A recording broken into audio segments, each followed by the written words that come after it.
obliged or forced to answer to any leaders. I am like independent J.E. Banks. I'm unbossed and I'm unbought. So I will be an independent voice for my people in Red Bay once I'm elected on April 30th. Why did why didn't you try to join up with a party? Well, I think over the past 2 decades, we've seen where party politics have been at play. And they're still talking about the same problems that they were talking about 2 decades ago. We're still facing those issues. And there has been no change. And I think it's because when you're with a party, there seems to be a tunnel vision and you have to follow the leader and whatever the leader says. And it's almost like you're dictated to as to how you can operate, and you have to stay within those confines, and you have to conform to the party's, policies and constitutions and stuff. Whereas as an independent, I can be an independent voice. The only boss I have is the people that vote for me on April 30th. The voters and the people of the Cayman Islands are my boss. No party leaders. I don't owe anyone any favors. I wasn't paid to say anything that I'm saying. So that makes me stand out, I would think. And how would you go about getting things done then as an independent candidate that has won a seat in Parliament? Well, I'm willing to work with any government that is formed, but that I don't have to join a party to work with a government or a mature group of people. Again, I always say this: if we can put our egos aside and collaborate and work for the greater good of the country, I think we can accomplish a lot. What we've seen in the past is where governments are formed, but egos prevail and nothing is accomplished because there's so many people pulling in so many different directions. If we can all sit together, collaborate, whether you're with a party or whether you're an independent, we can collaborate and get the job done for the people of the country. So it's not a matter of being a part of a party. If you're a member of the government, I mean, look at Kenneth Bryan, for example. He was an independent. He made it to deputy premier as an independent. J.E. Banks he is an independent, and he's been a great minister as an independent. So there's a lot that can be done, being independent and not being a member of any alliance or any party. So I am willing to work with any government that is formed. Hopefully, it's just a mature group of individuals that are genuinely concerned for Caymanians, because right now our Caymanians are being forced out of our country, and we need to ensure that they feel comfortable, and not only comfortable, but they live a wealthy life in Cayman. What are some of the issues as far as Red Bay is concerned?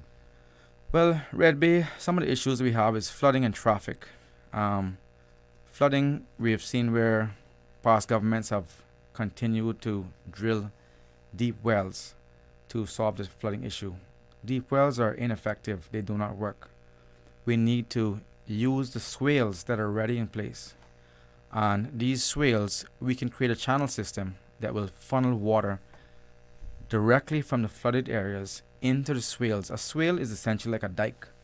And there are many dikes throughout Red Bay that's already in place.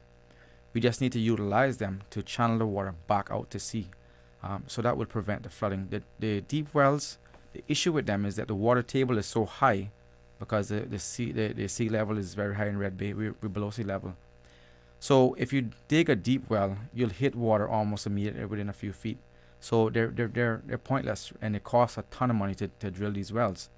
So, and we have to maintain them as well. It does cost a lot to maintain them. Whereas with a channel system, it's almost maintenance free because they'll be open. And if they're clogged for any reason, the debris can easily be moved by hand, and it will be an effective way to solve the flooding issue. In regard to traffic, the Bimini Drive connector has been a long-standing issue that has been promised to us for over 8 years. And if I'm elected, and when I'm elected, that will be one of my first things to have open and paved, because they promised us that, the past administration promised us that this would be open 8 years ago, and we're still waiting on it. Yep, Bimini Drive, that's the road that connects behind Hurley's. Okay. So there's a connector in between Selkirk and that road. It's like a shortcut that we use now, but it hasn't been paved, and it's very rough to drive through in your vehicles. That road is actually connecting to Hurley's, and it's gonna go all the way behind Hurley's to end up by So you Kings. come up by RBC, the bank there? No, but actually the grand plan is for it to come all the way further behind there and end up by Kings. You can see where the work. Okay. Yeah, the work is already being commenced at Kings Sports Center. So you'll see where they're widening the road there to make that roundabout bigger, and the connector will actually come all the way through there and end up to Selkirk Drive. So that's a part of the larger plan that is already in place. But the problem is we need someone to champion that and to advocate for it in Parliament, so that those funding can be allocated to get that to happen. So those are some of the issues that we face in Red Bay right now in terms of flooding. Speeding is also an issue that we talk about often in our group chats. We need to have advanced AI technology cameras in place that will track these cars and issue speeding tickets directly to the people that are violating. That's one of the issues. We will discuss speed bumps as well, but the cameras I think will be more effective in Red Bay. And then also littering. We've had a large problem with people littering and dumping in our neighborhood, and I think cameras as well can deter that. But we in the short term, I would like to put up some signs that say no dumping, keep Red Bay clean in the vicinity, and ensure that people are fined for dumping and littering our community, because I do have a big sense of pride in keeping the place clean, and I've hosted several cleanups in the community over my tenure of being there. Again, I've been living there over 40 years. I'm not new to Red Bay. You have some candidates coming from West Bay, some from the Brac, and I am genuinely deep-rooted in Red Bay. I spent all my life there. So for me, this is more than just a seat. It's important to me, and ensuring that there's a future there for my children and other Caymanian children coming up.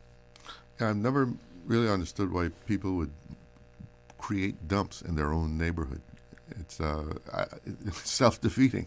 It is self-defeating, and we find that a lot of landscaping companies also use it to dump leaves and stuff like that. They just pull up on the side and dump landscape leaves from other people's, just right on the side of the road, and it's really disgusting. And we need to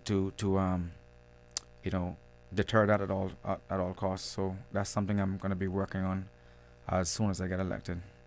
All right, I think we need to take a break right now, and we'll be right back, and we'll hear more from Leon Gould and what he's planning to do for Red Bay.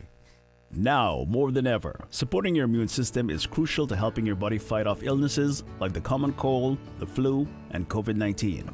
At Valley Med Pharmacy on Walkers Road and in Buttontown, we carry all the essential vitamins and minerals to help support your immune system and improve your overall health. Some of our top immunity support picks are vitamin C, vitamin D, zinc, elderberry, and quercetin, or the popular 7-in-1 immunity support.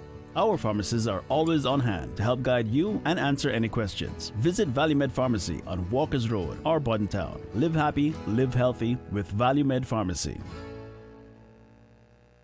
Did you know that Doctors Hospital provides urgent care services 24 hours a day, 7 days a week? And Doctors Hospital's urgent care physicians have access to the most advanced MRI and CT imaging in the Caribbean, providing reliable diagnostics when you need it most. When you need quality urgent care for an illness or injury, Doctors Hospital is here for you 24/7. Whether it's a migraine, chest or abdominal pain, shortness of breath, broken bones, or another urgent need, Doctors Hospital at the top of Walkers Road. Urgent care right now. Hello, East Enders. This is Roydell Carter, your candidate for East End Member of Parliament. I am extending an invitation to you and your family to attend my final campaign meeting and rally on Monday night, April 28th at 7:45 p.m. at Paccasac East End, opposite Pirates Cove. Come on out and support me in this final campaign meeting and rally so that we can bring about the change that East End deserves. Let's get it done. See you there. Bold leadership, bold initiatives, and bold results. On April 30th, East End, vote number 2, Roydell Carter. Roydell number 2. Integrity, commitment shining through. No flip-flop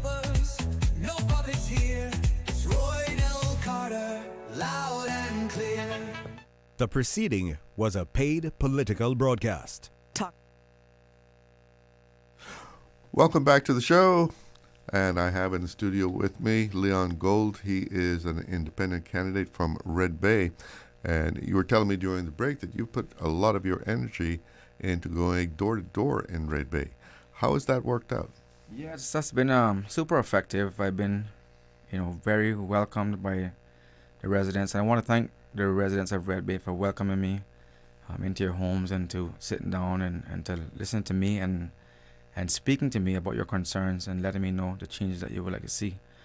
I haven't spent a bunch of money on meetings because I don't think it's effective, and I don't think it's fair to waste money on political meetings like the ones I've seen happen and the ones that are even planned.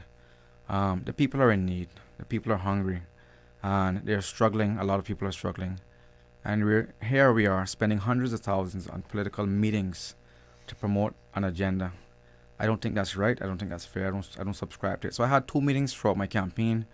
My focus has been on meeting constituents, and I haven't been able to meet every single constituent in Red Bay, but I am working on it, and I'm trying to get around as much as I can the next 2 days, going right up to the election. But I did meet hundreds of people, and the feedback has been absolutely phenomenal. What are they telling you? They are so happy to see that someone is coming forward with vision and ideas, and someone that is actually from Red Bay and that has already been putting in the work and on the ground doing the work. People are over the moon about that. And honestly, I didn't expect the feedback that I've been getting, but the response has been tremendous. There hasn't been any real representation in Red Bay over the past 8 years, so people are excited to have that fresh face. I'm the youngest candidate running in Red Bay, even though I'm not that young as I might look, but I am the youngest candidate running for Red Bay, and people are like I said, are just very happy to welcome me and to share their concerns and give me their support and their advice on what they would like to see done in Red Bay. And I think canvassing for me has been the most effective tool, and I will continue to use it right up until election day, because I love to meet people that I haven't met, even though I know many of them and many of them know me. But I've met so many people, and they've been so warm and so welcoming to me. I want to thank them all for allowing me to come to their homes, deliver my manifestos. I still have a few more manifestos to give out, and I'm going to be doing that in the next 2 days going up until election. Well, a day and a half now, you could say. But I will be still canvassing. My number is 917-9257. If anyone wants a manifesto or they want to hear from me, give me a call. I will be happy to stop by, listen to your concerns, deliver a manifesto, because a lot of the questions that are asked, it's all answered here in my manifesto. But canvassing for me has been very, very a good experience for me so far. The pre-election financial report that was issued had some very sobering information and projections. Yes. What's your take on that? Well, I think the most important thing to note on that is that it's all projections. There's nothing in there that's actually guaranteed to go that direction. It's a projection. We have to bear that in mind. If the right government is elected, hoping I'm a part of that, we can curtail this deficit that we're heading towards if we pull back on some spending. Obviously, the spending has been out of control for the past few years, so we need to cut back on that. Like these large-scale projects, like the Cayman High School and all these ridiculous pet projects, they need to be curtailed.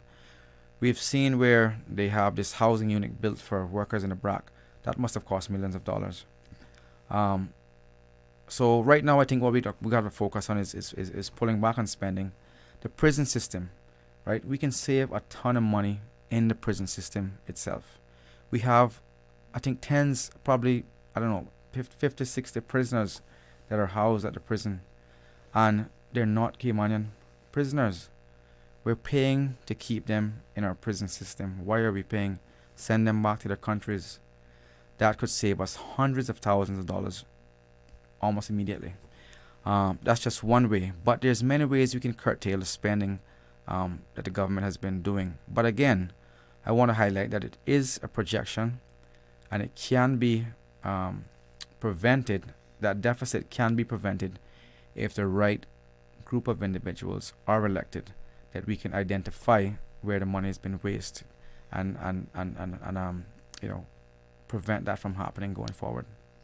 Now, education takes the biggest slice of the pie of that budget. What do you see that we should be doing as far as education in Cayman? Well, I think what we could be doing is, right now the private school systems are clogged up with expats. I think we need to allow expats to come to our government schools and charge them. They're paying large fees to go to private schools. Allow them to come into the government school system and charge them a fee.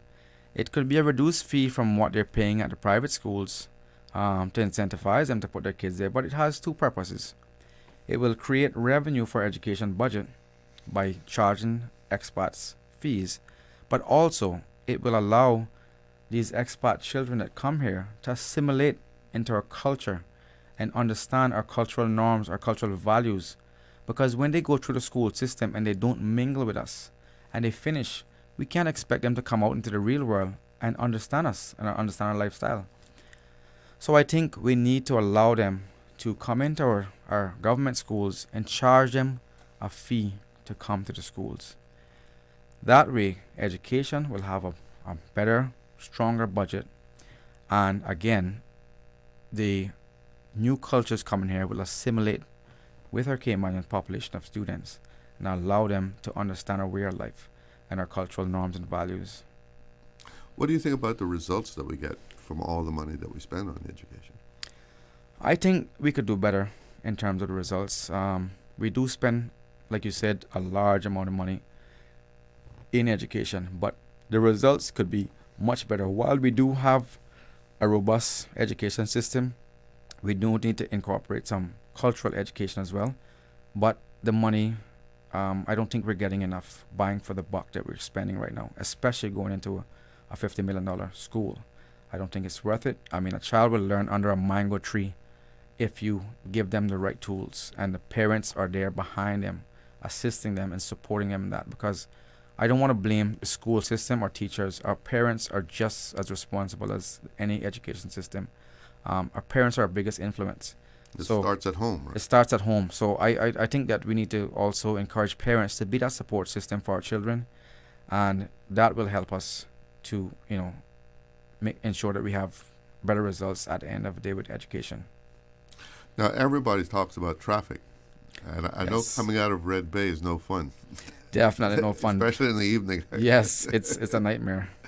What are your thoughts on traffic in Cayman? Well, on a national level, I do think we should, and it's in my manifesto, I think we should incentivize the private schools to have school buses. I sit in traffic every day. Up to this morning, I was in traffic as school started back now. And if we allow the private schools to have school buses, that would take thousands of cars off the road during the peak hours of traffic in the morning and around 3 p.m. So that's a almost an instant fix, and it's a very affordable fix too.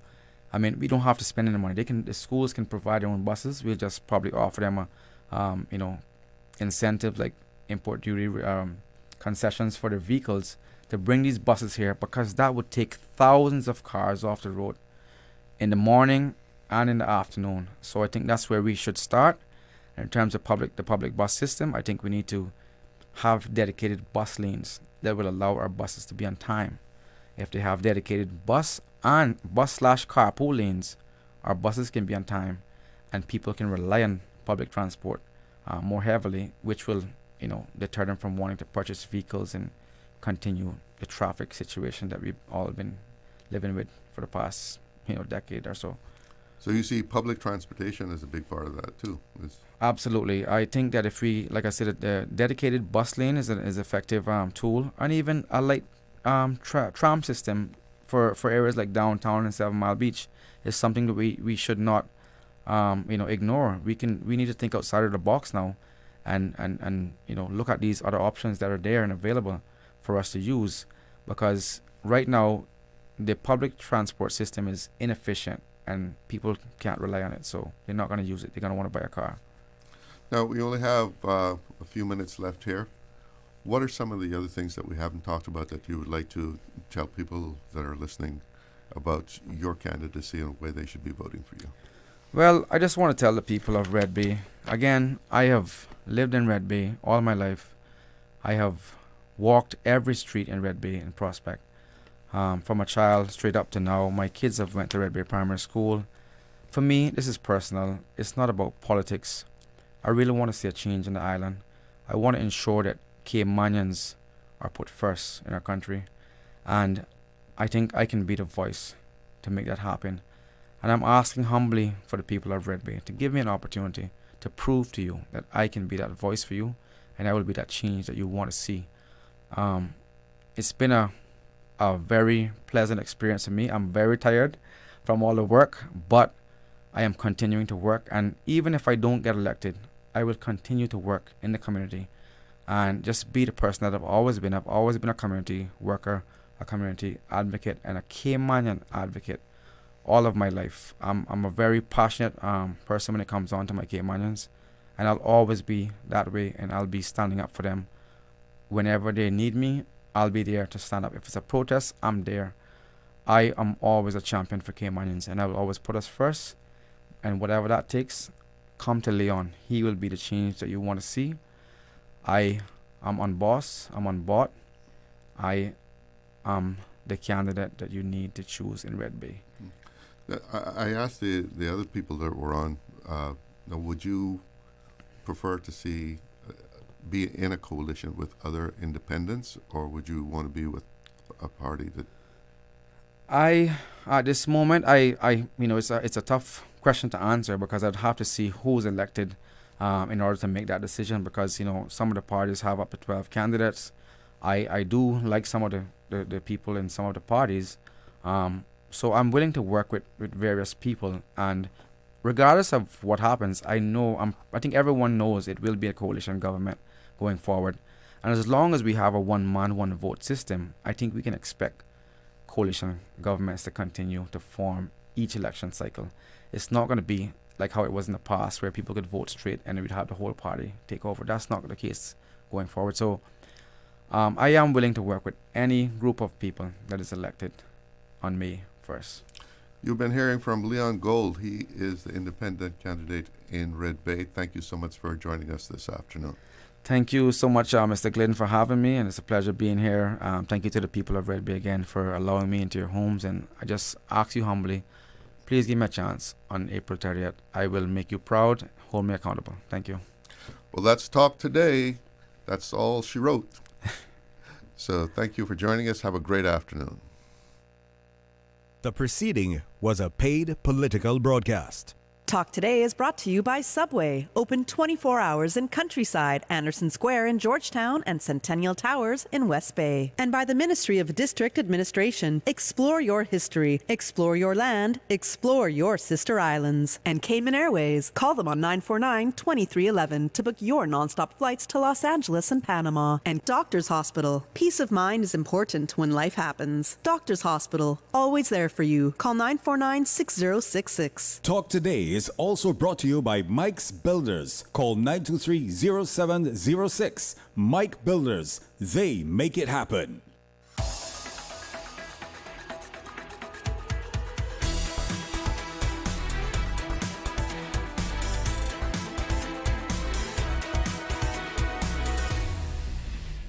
Shaken yet standing firm. I was not built to break.